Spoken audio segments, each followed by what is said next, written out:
यहाँ जो है सूत जी महाराज से ये ऋषि लोग जो प्रश्न करते हैं, क्या प्रश्न करते हैं? पहला प्रश्न है कि मानव के लिए परम धर्म क्या है? क्या है मानव का परम धर्म? व्यास जी महाराज हमको समझाइए, मानव के लिए परम धर्म क्या है? 6 प्रश्न पूछे सोनक आदि ऋषि। पहला प्रश्न क्या पूछे हैं कि मानव के लिए परम धर्म क्या है? दूसरा प्रश्न पूछे हैं कि हम मंदिर में जब जाते हैं तो पूजा करते हैं, तो हम तो विशेष करके जो है मन विचलित रहता है। एक जगह जाते हैं 50 जगह में शिव जी पर भी जल चढ़ाया, वहां पर इधर भी मन चला गया, गणेश जी को देखे, कार्तिक जी, सबका मन विचलित है। दूसरा जो है हमारा मन एक जगह कैसे लगे, तो भगवान के मंदिर में जब हम पूजा करने जाते हैं तो हमारा मन एक जगह कैसे लगे। तीसरा प्रश्न है महाराज, वेद में परमात्मा का नाम अजन्मा है। वेद में क्या है? भगवान का नाम अजन्मा। अजन्मा कौन है? परम परमेश्वर, परम पिता, ये अजन्मा है। अजन्मा समझते हैं?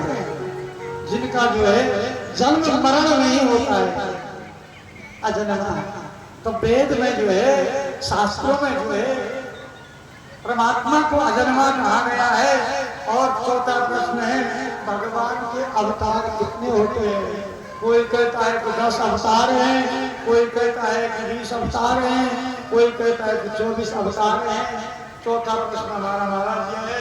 और 5वां प्रश्न हमारा है, वक्ता श्रेष्ठ होता है कि वक्ता जो है श्रेष्ठ कौन होता है? वक्ता वो श्रेष्ठ नहीं होता है जो छोटी बात को बल में बड़ा करा। वक्ता वो श्रेष्ठ होता है जो बड़ी बात को जो संक्षेप में समझाया जाए। संक्षिप्त में आपके समझ में ठीक से आ जाए, चाहे वो देहाती भाषा हो, चाहे वो कहता है सामने वाले को समझ में आना चाहिए, वो इस तरीके से भी समझा। लेकिन जो दृष्टांत देने में कुशल हो, ऐसा कैसा होना चाहिए वक्ता। और जो है 6ठा प्रश्न महाराज हमारा ये है, भगवान जब अपनी लीला को संपन्न किए तो कुछ लोग तो कहते हैं कि धर्म संस्थापनार्थाय संभवामि युगे युगे।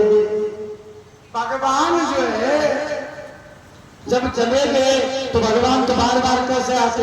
युगे युगे कैसे आते? अजन्मा है, इनका जन्म नहीं होता है, तो बार बार कहां से आएंगे? महाराज जी हमारे 6 प्रश्न हैं।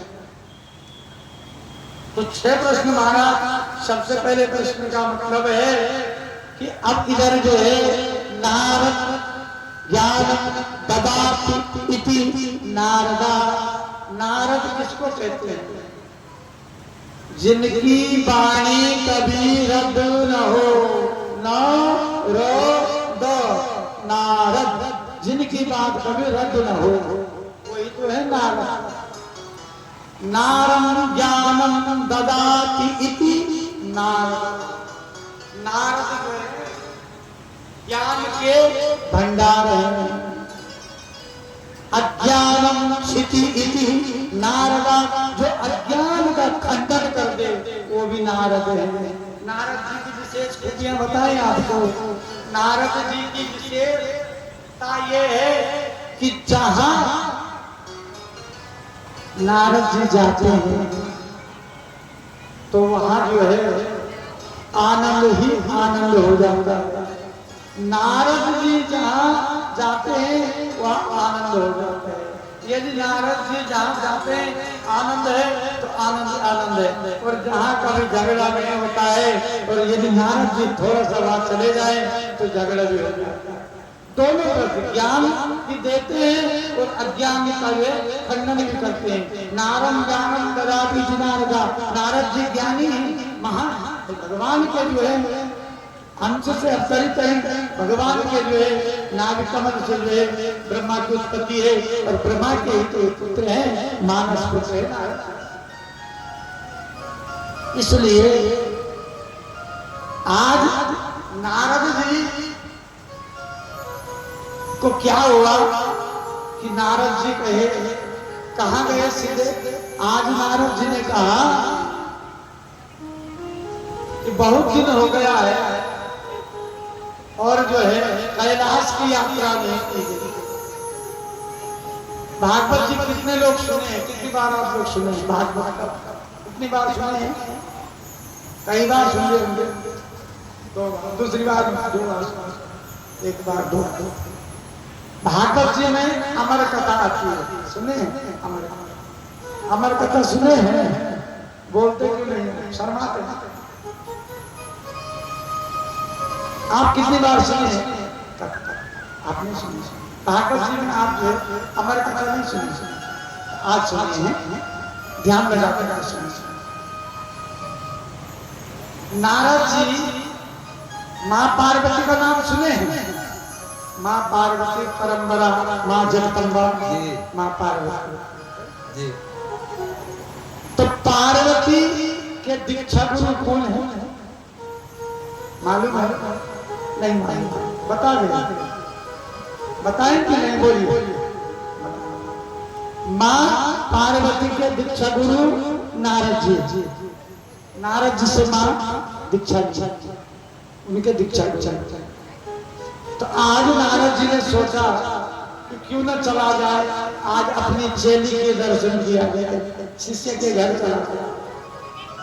तो नारद जी जैसे ही नारायण नारायण करते हुए कैलाश पर्वत की ओर बढ़े,